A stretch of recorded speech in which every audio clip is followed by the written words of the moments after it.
So we learned that impulse is given by force times time interval, or J is equal to F times delta t. Now let's talk about how to represent impulse in graphical representation. So in the figure, this straight line shows how force is changing with time. In this case, it's a constant force. That means throughout the time, the force remains constant. Now, if I want to find the impulse for this case, force is height of this graph, and the time interval is the width of this graph. And we know that for any kind of rectangle, height times width is the area. Okay, so if I want to find the impulse for this force, then all I need to do is find the area under this curve. Okay, so this yellow area gives us the impulse.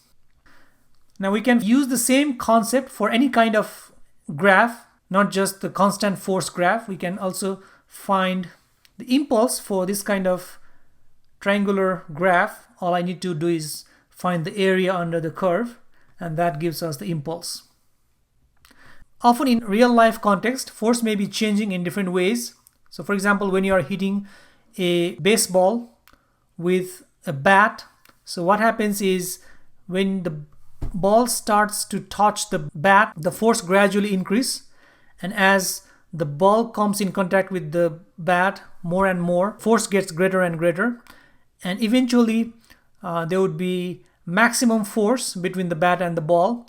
And when you retract the bat away from the ball, the force gradually decreases, and eventually when there is no more contact between the bat and the ball, the force goes to zero. So here the force is varying with time. So how do we find the impulse in this case when the force is not constant?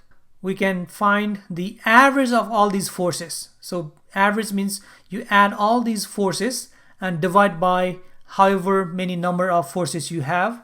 That will give you the average force. Okay, so let's say that's the average force, and that's our height.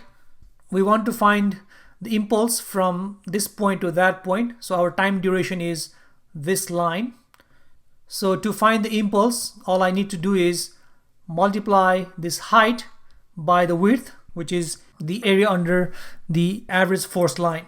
And if you want, you can also find the impulse by finding the area under this red curve. You get the same value if you find the area under this red curve as this yellow area.